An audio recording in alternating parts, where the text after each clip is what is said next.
Welcome to the Poisoner's Cabinet. I'm Sinead. And I'm Nick. And this is your weekly podcast exploring the lives of the great poisoners and macabre murders from across the centuries and creating curious cocktails inspired by the tales that we tell. And it's episode 101! 101. Room. Are we on room 101? We might be. Can we put you in room 101?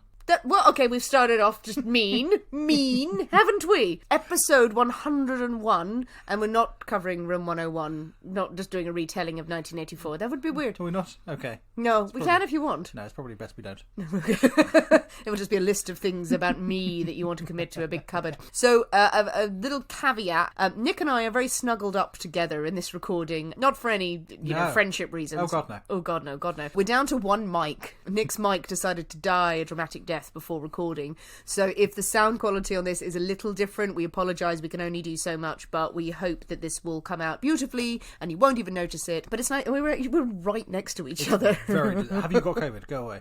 No. Well, we should be wearing masks, I feel. No, COVID doesn't exist anymore. Oh, that's according true. to Boris Johnson. Yes, as of today.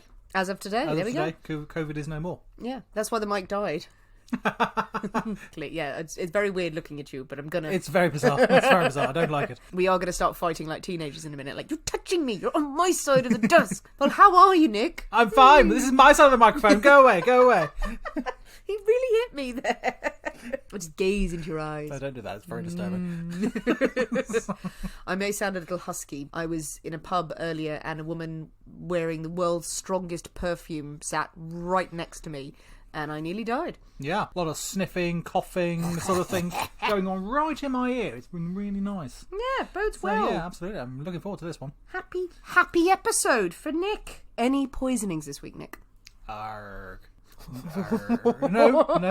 Arg. Sounded like the end of the Buffy the Vampire. Buffy, yeah. I have been watching Buffy, though, I have to say. Have you? Oh, that's nice. Yeah, indeed. Been poisoning yourself with good TV. Absolutely. Found it on Disney+.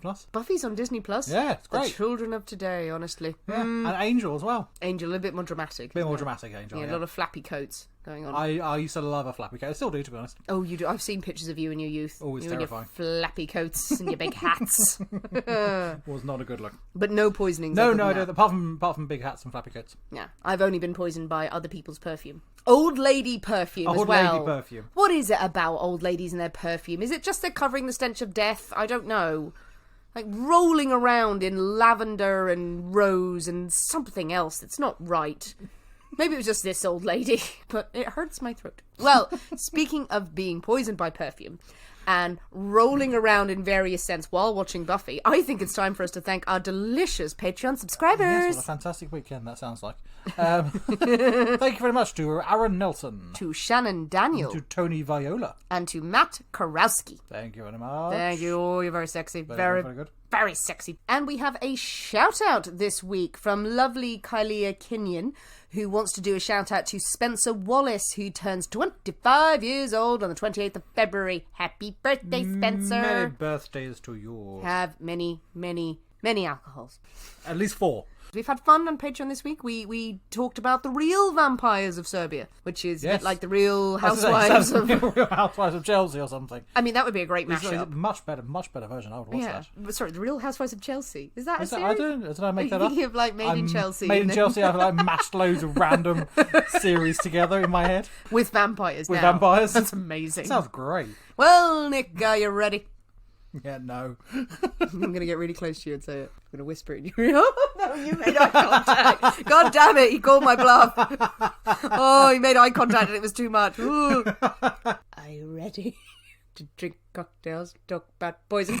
It's too weird. I want poison, to be honest. You want poison? I want this to be over. You want this to be over? Okay, so you would rather drink poison and talk about cocktails? Than sit on the same side of a table as you. Yes. My feelings are starting to get hurt, Nick. Well, play your cards right, and should we go with the first one? Okay, yes, let's do that. Okay, let's drink cocktails and talk about poison. My story this week, hooray, hooray, hooray! But as you know, we can't possibly have a story without a cocktail in hand. As you know, dear listeners, every week we choose a secret ingredient that is inspired by the tale that we tell and will flavour our cocktail of the week. My story this week, so my pick, and this week's secret ingredient is, Nick, A cigar. A cigar. A classic accompaniment to a drink. This is true. Not a classic ingredient, a cigar ash flavour in a drink. I'm not sure about. Well, I mean, you could go down the smoky route. Ooh, I do like something You smoky. could something smoky. You could do a smoked old fashions and things like that. You could do a smoky thing, or a smoky beverage, like a mezcal, something like that. Smoky or whiskey, nice. Smoky. Didn't do any of that. Oh, you didn't do any of that? No, I didn't do any of that. Well, I was thinking, could you evoke some sort of gentleman's club? You know, like leather armchairs. Absolutely, a nice Chesterfield. Anyway, none of that. None of that happened. Okay, right. Well, with cigar as the ingredient, what have you come up with? So I've come up with. I did actually consider making previously, and I don't think I did. You're going to tell me now we've already had this, which I hope we haven't. This sometimes happens on the show, where right up until where we say it, we went, and we done this. Anyway, so we are going to have, whether we've had it or not, we're going to have a 100-year-old cigar. Oh, I don't think we have had Good, this. I'm glad. I've not heard of it, or I've wiped it from my mind. So it has some interesting ingredients, Okay. I thought. Ooh. That's what I thought. I thought, 100-year-old cigar. 100-year-old cigar. That could either be something wonderful, like something that's in a humidor, really nice flavours, or it's just awful. It's just ash it could just be awful. and rotten flesh. Rotten flesh in cigars. I'm not sure how cigars are made. I'm not going to lie to you. I thought it was just flesh. I think it's on the thigh of a virgin, not the thigh of a corpse. rolled on the thigh of a virgin. A dead virgin. Oh, God, that took a turn, didn't it? Essence of flesh in there, that's what you want. Grave diggers just hauling corpses. Yes, roll the cigar. This is a very strange profession we've developed. Absolutely. Excellent. 100-year-old cigar. I'm excited because there'll be alcohol. There shall certainly be alcohol. And it'll make this coziness less awkward. We should caveat that Nick and I have known each other for many, many, many years. We spend a lot of time together. We just never really sit close to each other. No, We're not touchy-feely. far away as possible. I try and hug him every now and then, and he just like bats me away with the stick. I'm like, come on. So let's get drunk. Okay. I think it is high time for us to go into the poisoner's cabinet kitchen and shake up a storm. So we'll see you in a minute. We'll see you in a bit.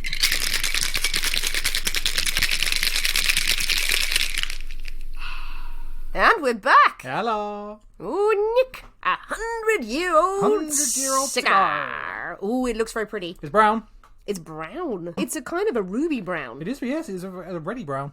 A ready brown. A rusty brown. a rusty. That's very nice. Rusty brown. Now we like the brown drinks. Brown drinks are good. Brown drinks generally keep us happy, Keep us insane. but in a good way. In a good way. Is there a bad way to be insane? Oh, have you listened back to the absinthe episodes?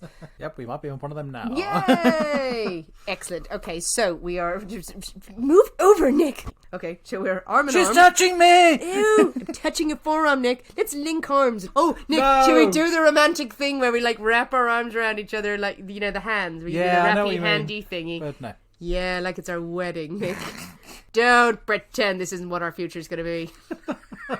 We're both going to end up alone God. together. Oh, that's something to look forward to. Oh, it smells of alcohol. Oh, good.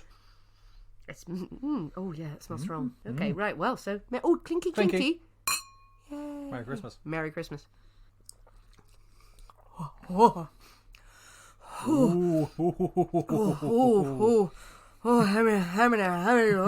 Latoya Jackson. Oh, that's a lot. That's got some oomph to it. Whew, I can see through time. Oh, that's nice. I like.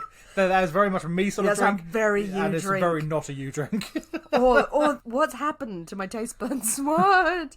Ooh, I'm going in again. I like this. Go in again. Yum, yum, yum, yum, yum. The second sip is better. That's good. Oh, it's good. Bring it on.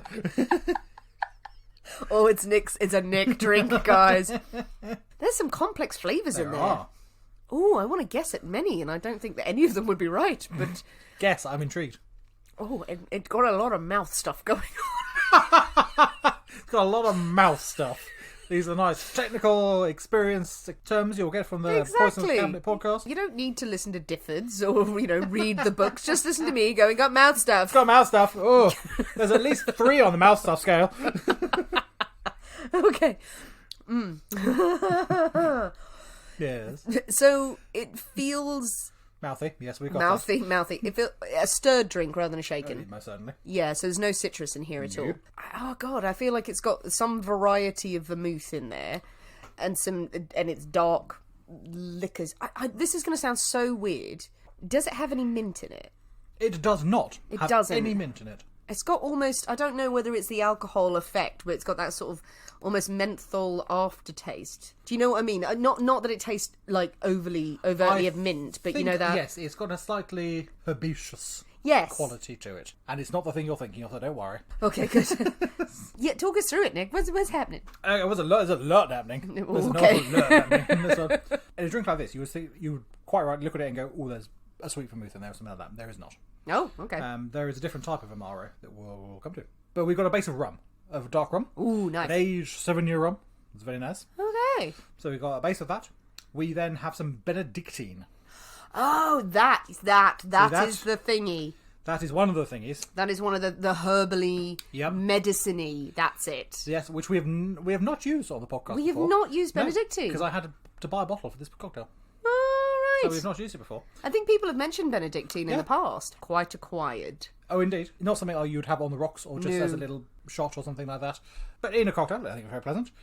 We also have the Chinar, the bottle that we bought many, many moons ago for one cocktail, and it's sat in the back of the cupboard ever since. Yeah. That, again, which is going to add to your herby artichokiness. Yes, because it's got artichokes. It's made from artichoke. It's made from artichoke. It's not just got an not just artichoke got in an it. Sorry. It's not vodka with an artichoke in it. No, it's made from artichoke. We have that. We have some bitters. And to round it all off, we have a nice absinthe rinse. No! I walked into it, didn't I? Like, oh, well, this doesn't have absinthe in it. To ensure full insanity is accomplished, there is a nice chilled absinthe rinse in the glass. It's very nice. Oh, good lord. So when I picked it up, I thought, ooh, there's the aniseed smell that you get. It does, yeah, it has that. Oh, it's like a party in my mouth and everyone's fighting. That is one that I'm going to be making again. Really? Oh, and there's something else. I forgot, there's another thing. Oh, Jesus Christ, how much is in this? We also have some really peaty whiskey. We have Lafroig. You have Lafroig in here Yep, too. we've got Lafroig. I mean, it's a tiny amount. We're looking about a sixth of an ounce to add to that sort of smoke. Well, I suppose cigar smoky. Yes. Going on there. But Wow. that's a tiny amount, but I think, it adds to that hint of It smokiness does. in the background. That is an amazingly complex but very well done cocktail. Very nice cocktail. It is very much an acquired taste. Yeah, absolutely, yes. I think maybe I'm actually being harsh there. I don't think it's very much like completely like, oh, you'll hate it or you'll love it. It's a very good cocktail. Yeah, you've got to be into your slightly more herbal. Absolutely. This is not There's one... the absinthe suddenly. I've just, there it is. There it's turned up now. This is not one for going to your local cocktail bar and ordering on a Saturday night out. God no. God no. This is, well, unless it was 1 a.m. or something like that, and your cocktail bar is open, and you're there in front of a fire, and then you have one of these before bed or something. After you've had a fine meal of partridge. Exactly. Discussing Wittgenstein and Love is Blind over a lovely, lovely dinner. And then you go, 100-year-old cigar, please. In your Chesterfield with your cigar. Oh, nice. Yeah. Oh, I could get down with that. Yeah, that's exactly. quite In good. that situation, I think this would be spot on. You would be completely at home in that situation. I would love that situation. Yeah, any situation where you're in a lovely Chesterfield with a fine drink. With a fine drink and good company, hopefully your own company probably. That's the best. And I would be sitting next to you being terribly, terribly confused, going, do I like this? I don't know what's happening. And I would just stagger around for your amusement. Yeah. That would be it. That's good. Would you make this again? I would definitely make this again. Really? Yeah, definitely make this one again.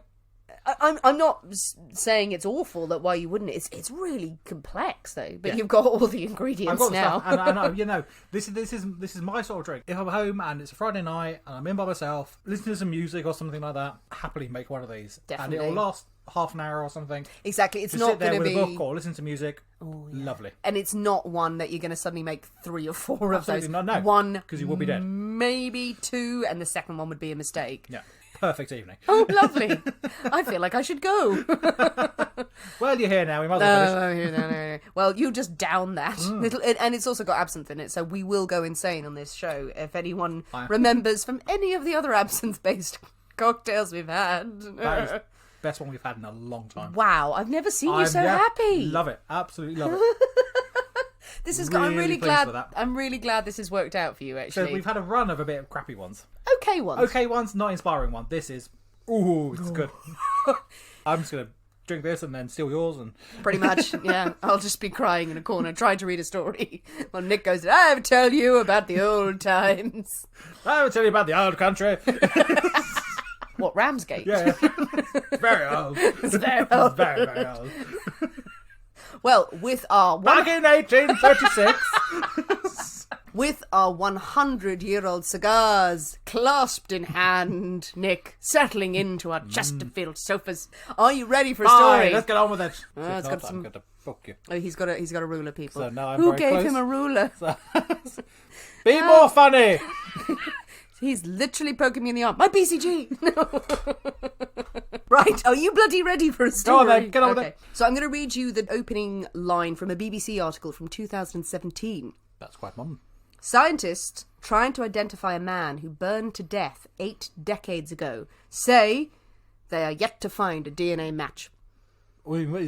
Slow news day, I feel. Yes, I love these kind of stories where it's going, the news is, there is no news. Yeah, the news is, nothing happened. Nothing happened at all. Pretty much. But it's a great promise of a story, isn't it? A man who burned to death 80 years ago. 80 years ago. And Yeah. we know nothing more now than we did then. Who is he? What happened? Ooh. Why are the authorities trying to identify the body of a man dead for more than 80 years? And what happened to him to cause such curiosity? Well, Nick, to find out, we must go back. Back.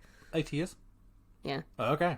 To 1930. And it is Guy Fawkes night. Ooh, a lot of fire there. Ooh, lot of fire. It's actually 2 a.m. after. So he wasn't on the wrong end of a firework. You can make your judgments on this. Okay. 2 men, cousins, named Alfred Brown and William Bailey, are walking home along Hardingston Lane from a Guy Fawkes night dance in Northampton. Very civilized. I don't know if they attended the dance together as a couple. It didn't say. I like to imagine that they did. Just to add a little extra colour in there. Okay. They were just defying society's norms at the time. Yeah. But they were walking home. As they wander through the streets, they suddenly see a rather well-dressed man carrying a briefcase emerging from a ditch. Okay. That's where all well-dressed men live. Just pops up, walks past them in the other direction. Morning. Off he goes on the way towards the road towards London.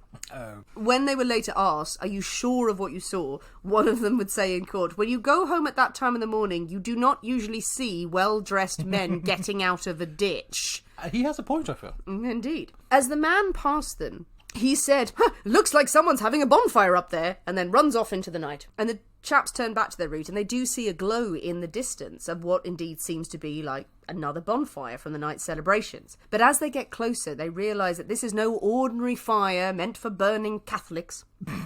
The best type of fire. It's got to be extra hot. We're a tricky people. They're notoriously difficult to burn, are those Catholics? We chat a lot. What they found instead was a car, a Morris Minor, ablaze, with flames reaching up to 12 foot high. And the men hurriedly raised the alarm and brought the fire brigade and the police to the scene to extinguish the flames. At first, the guys who were there and the local PC has to gather water from a nearby pond to try and extinguish the flames. But the car was burnt out almost entirely. The license plate remained visible, which is a good sign. But as they examined the wreckage, they found in the front seat the charred remains of a human being. No. The body so devastated by fire, it is impossible to identify them. The head, burned free of the body, was lying on the driver's seat. Nice. They note that the right arm has burnt off at the elbow. So this is giving you an idea of just how charred this corpse is. One police officer at the scene said that he thought the head on the seat was a rugby ball. Oh, nice. I think that was probably him trying to make the best out of that situation. Yeah. It's a human head. No, it's a rugby No, ball. definitely is. Definitely not. I'm not acknowledging this. 100% no. So examining the scene, there is really no indication of what has happened, other than they found a mallet by the vehicle on the ground, a wooden mallet. It seems to have some human hairs on it, but no other detritus, nothing else, just a couple of hairs. That's it. Okay. This is no ordinary incident, they surmise. A man has died in his vehicle. They must identify him at once, and using the license plate, they trace the car to one Alfred Rouse, a married 37-year-old man with a family from Finchley in London. A horrific end for anyone to endure. But he's in the passenger seat. It's not, they can't really tell what seat he's in. It's just Okay. completely been devastated. So who was the well-dressed man, though? Well, this is very true. Who was seen walking along the road at 2 a.m. A well-dressed man carrying a briefcase is a bit weird to see at 2 a.m., particularly when you're leaving the scene of what is apparently a crime. "We must find him," said someone, probably. One would hope.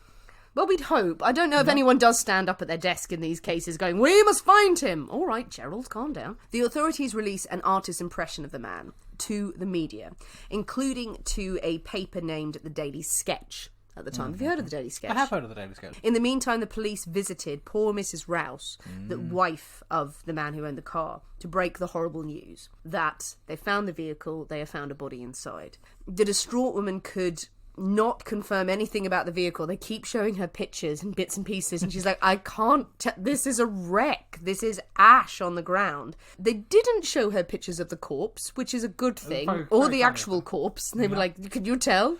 Why would you do this?"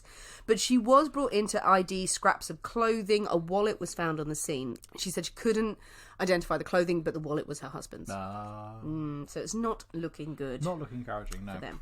But the sketch sent to the media seems to have worked. For in a wee village in the Welsh Vale of Glamorgan, Miss Phyllis Jenkins bought a copy of the Daily Sketch and was horrified to see the face of the man who had arrived at her house the night before. Oh.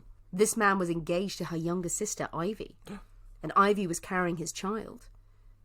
And his name was Alfred Rouse. Ooh, a double life. Da, da, da. Oh, that's a dramatic twist. The owner of the car, the man everyone thought was dead, the victim of a terrible crime, was alive and well and shacked up with someone who was not his wife. Oh, how rude. Now, obviously, Ivy and her family have questions, Yeah, yes. and they show Alfred the article, the newspaper. What the hell is going on? And he goes, "Nope, it's not my car. It's not my car. It's definitely not my car." And they say, "That may well be, but your bloody picture is in the bloody paper. You've been identified." And he asks to see the paper, and Ivy hands it to him, and he folds it up and puts it in his pocket and runs out of the house. I mean, that's the behaviour of an innocent man. Nothing to hide there, I feel. Yeah, he may not run, but he definitely leaves the house. Probably her going, "Come back, you shit." He's just out of there. Back to London. He's heading in that direction. So he's running. running to a bus. He went out the house and turned left towards London. Exactly. Straight on till morning. No, he has fled his hiding place in Wales, going back to London. Why? We don't know. It doesn't seem wise to be heading back there where his wife is.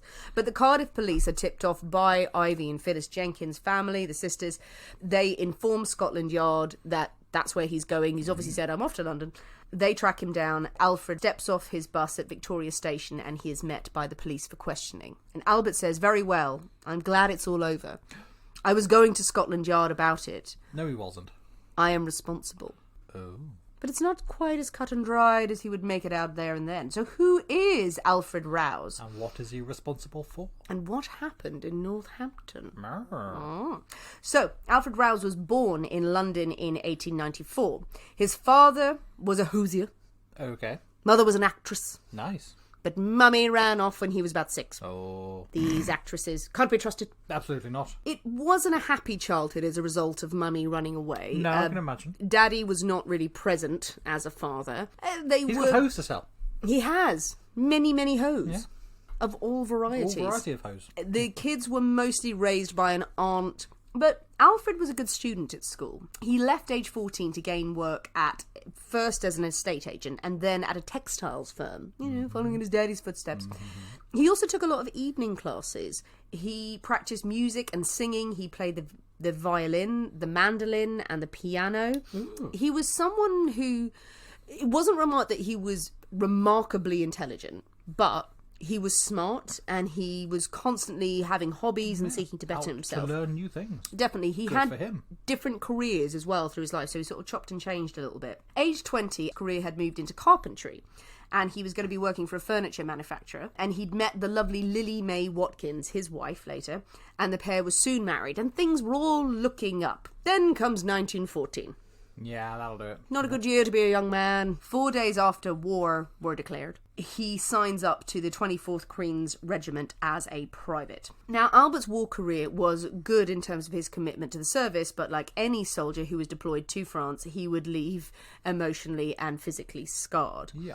He had face-to-face battles with the enemy that haunted him for the rest of his life. In the Battle of Festubert, he was badly injured by a German shell which exploded very close to his head. It left him with wounds in his head, his knee and his thighs. Very serious injuries.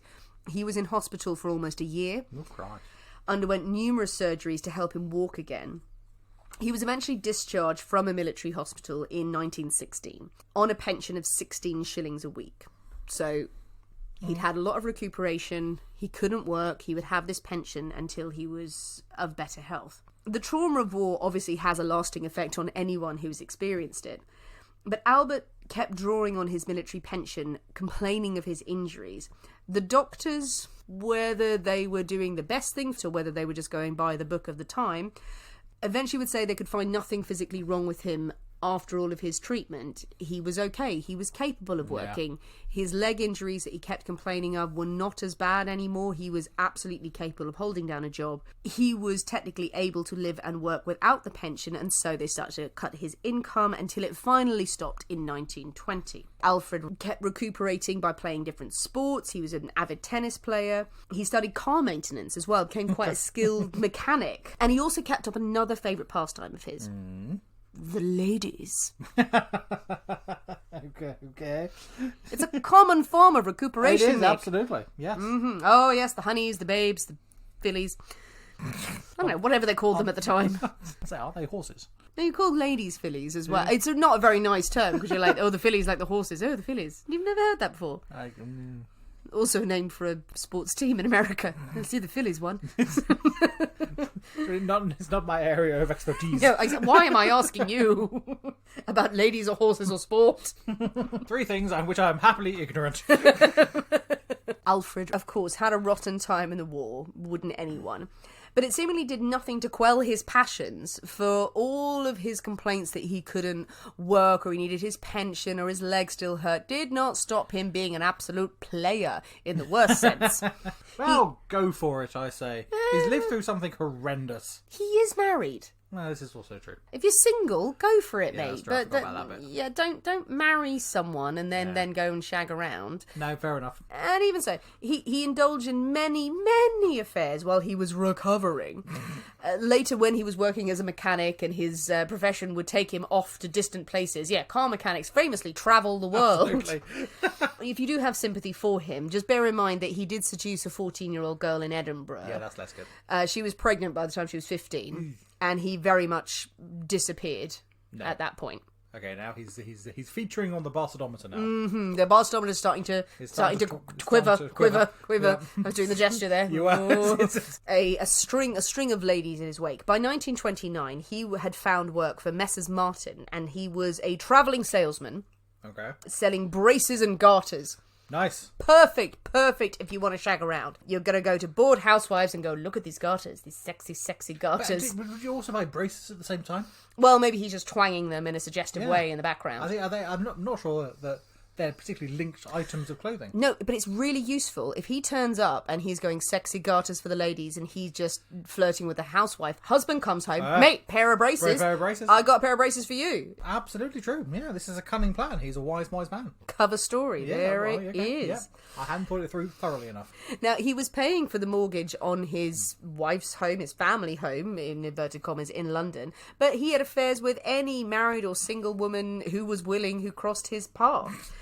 Whatever sway he had with the women, we don't know, because I, Nick, have never seen a man who looks more like Hitler in my life. Well, the thing is, Hitler wasn't a thing at this time. No, it's not that he wasn't a thing, but he was alive. Yes. Yes, so maybe. You don't know.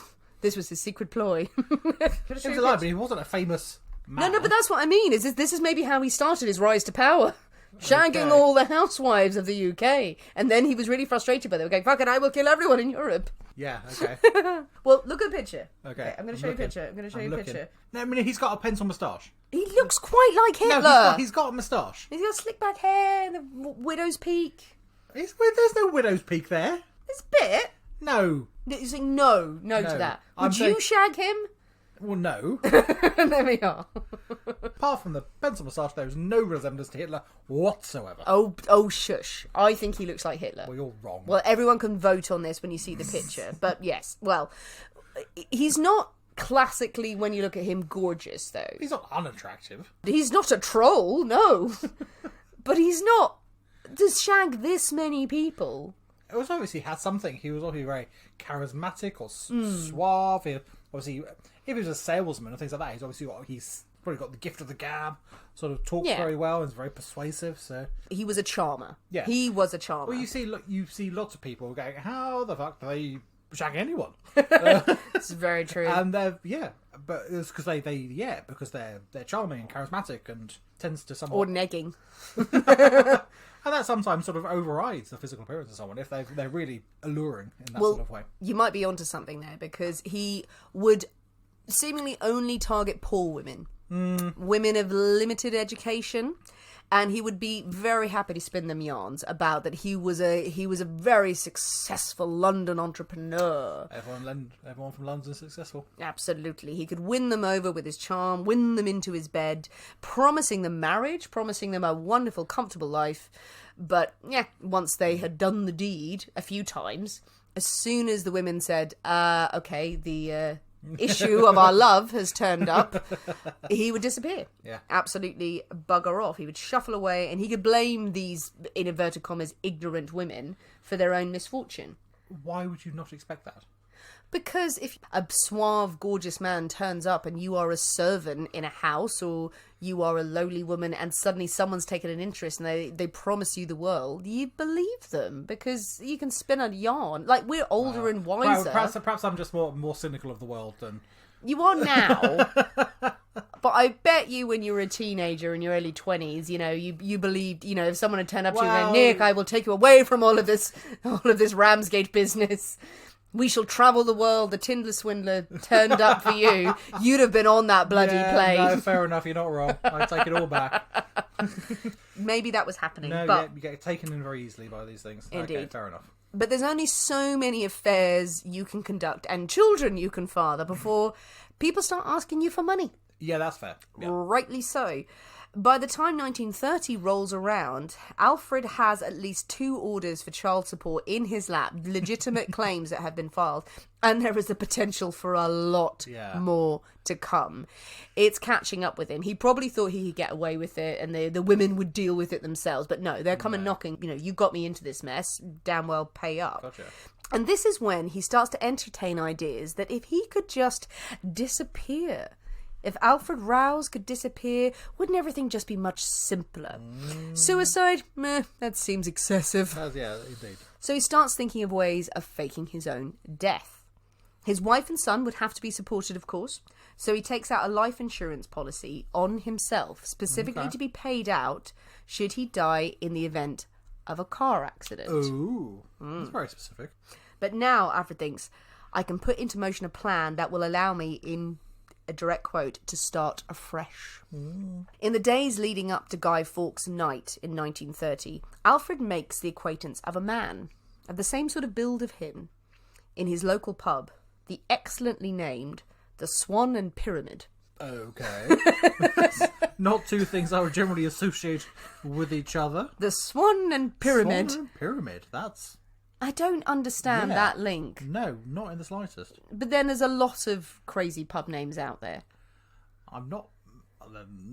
yes, there are, but I'm not as crazy Mashing as that. them together. The Swan and Pyramid. Maybe The Swan and Pyramid is... Maybe a swan once landed on top of the Great Pyramids of Giza, and people went, "That's curious. We shall name a British pub of that." Yeah, I'm not sure how many swans there are up and down the Nile. That's a very good point. They don't strike me as a particularly sort of Egyptian bird. So on the Thames one day, a pyramid of swans formed. That may have been it. And when the person saw that and went, "Okay, I gotta quit drinking," but instead they opened a pub. Yeah, okay, now we'll go with that. But he was in the Swan and Pyramid. Swan and Pyramid, wow.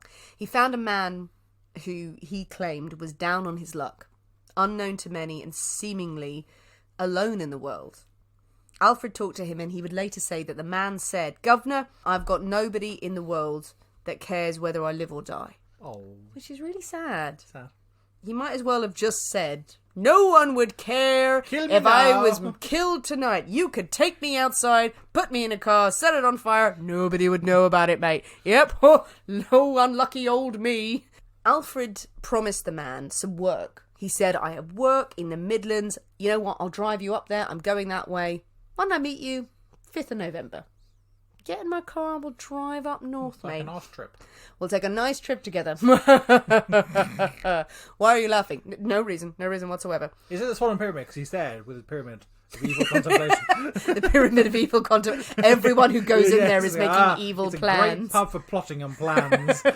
And that poor man is standing there going, "No, I really have got to stop coming in here." He's the swan. No, he's the innocent white swan. He's the innocent white swan. Again, surrounded by pyramids of evil contemplation. You can see where the absinthe is kicking in this episode. Alfred did indeed pick up the man, as he said, on Guy Fawkes night. He picked that day, Alfred would later say, because no one would notice another fire. Well, that's fair point. Yeah. Fair point. And he bought the man a nice big bottle of whiskey. Nice. For the journey. Now, what happened next is obviously going to be a mystery, because we only have differing accounts. Yes. After Alfred was arrested, he would claim that the man in the car was a hitchhiker whom he had offered a lift to. Mm-hmm. When they got to Northampton, the car ran out of fuel. Alfred asked his passenger to go and fill the petrol tank from a can that was conveniently in the boot. Well, one would have a petrol can in the boot, I feel. Very much so. So fair enough. Alfred goes, "You do that while I go and relieve myself in the ditch." Okay. Around this time, Alfred, who did not smoke, gave the man who had been drinking whiskey all day and who was holding a can of petrol a cigar.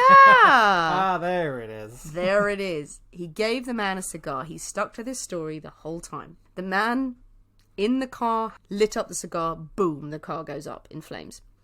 Okay. That's what he said happened. He said it was an accident. He tried to save him. He tried, but the flames were so strong they beat him back. And so he fled in a panic from this terrible, tragic accident that had occurred. Okay. So this is what he says in the police examinations.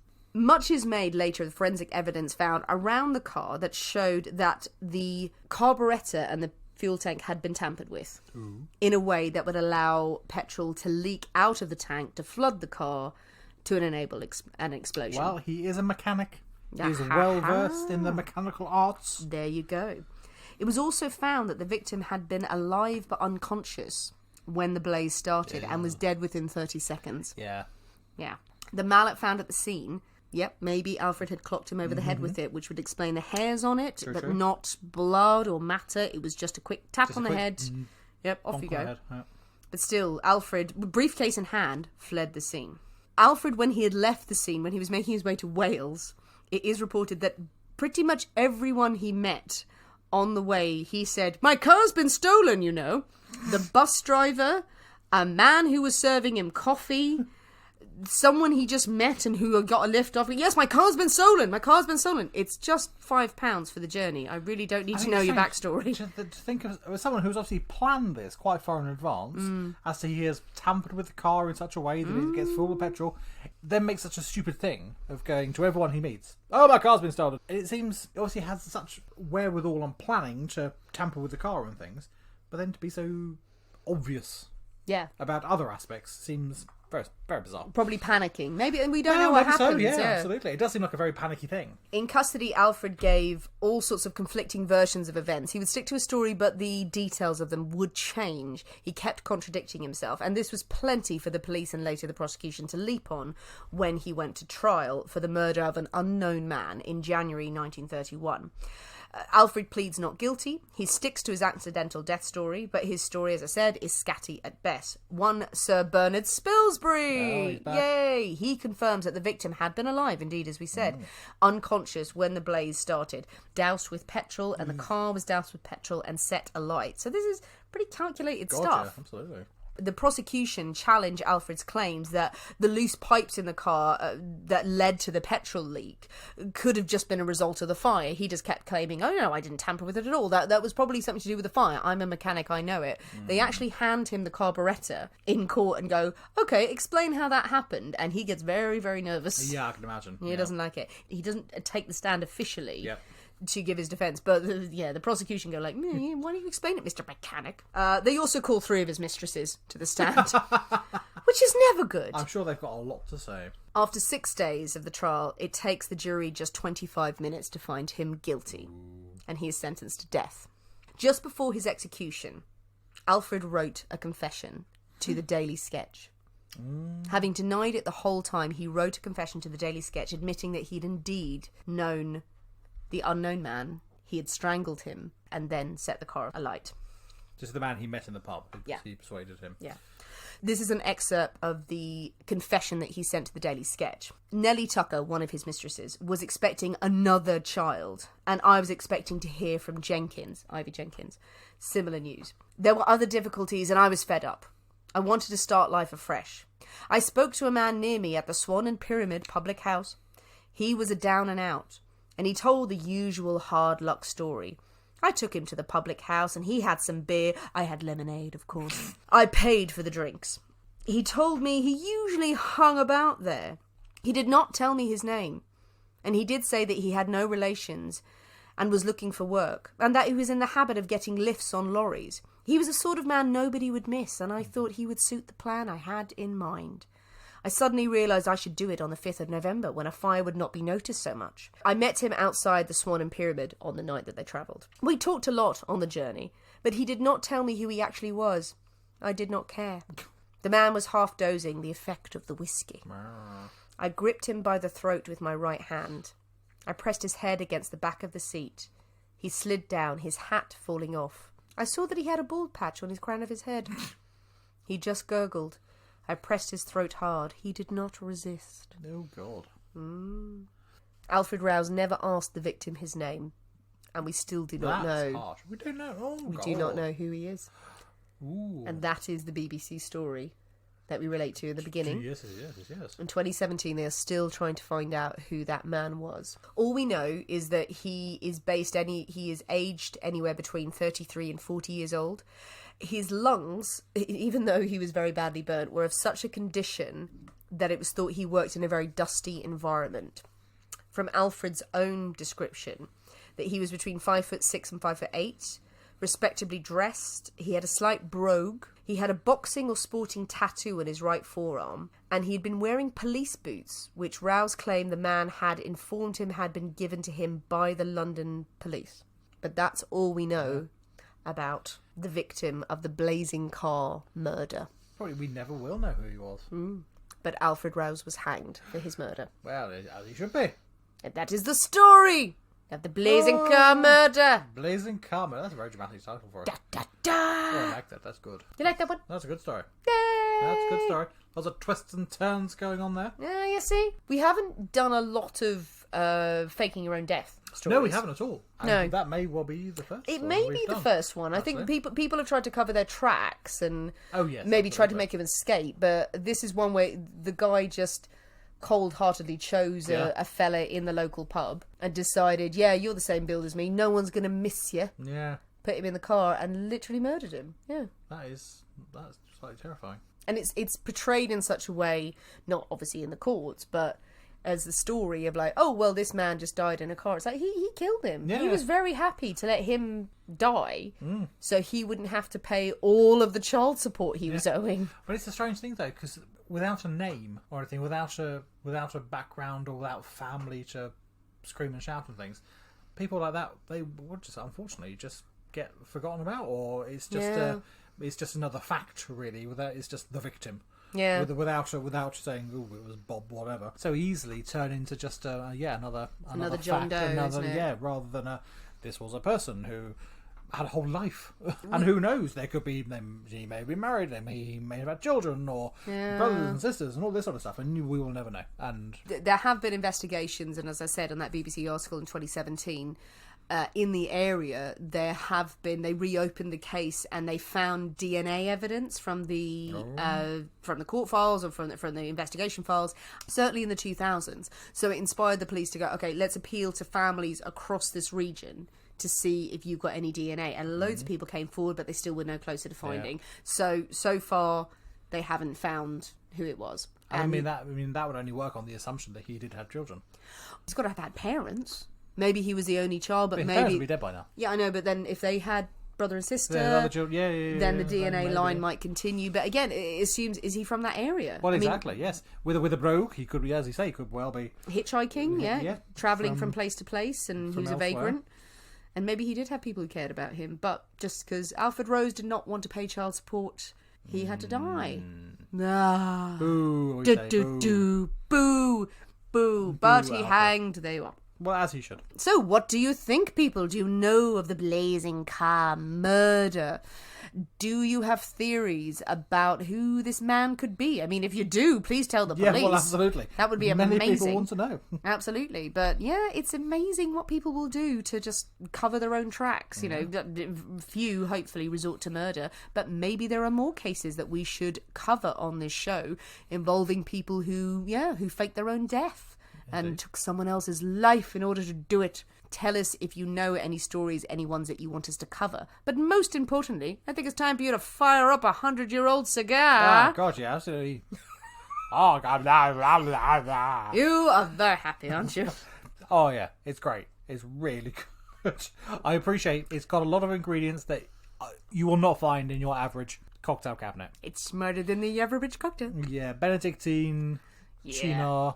Things like that. They're not things that you're going to have and just lying around the place. If you really like your cocktails, go and get the stuff. It's a really good drink. If you're the sort of person who likes the Red Hook that we've done before, some of those really punchy, stirred, heavy, dark cocktails, build up your poisonous cabinet over time, if you can, and enjoy it. But it's one to invest in. So, Nick, obviously we've had our competition running on Instagram this week. We have lots of entries. It's very exciting. Yes. Lots of comments. It's very fun things to read through. We have an amazing competition for you guys to win your very own cocktail set and an edition of Difford's Guide to Cocktails. The Bible and the perfect kit for you if you want to start making cocktails or if you want to carry on making cocktails but with really, really stylish stuff.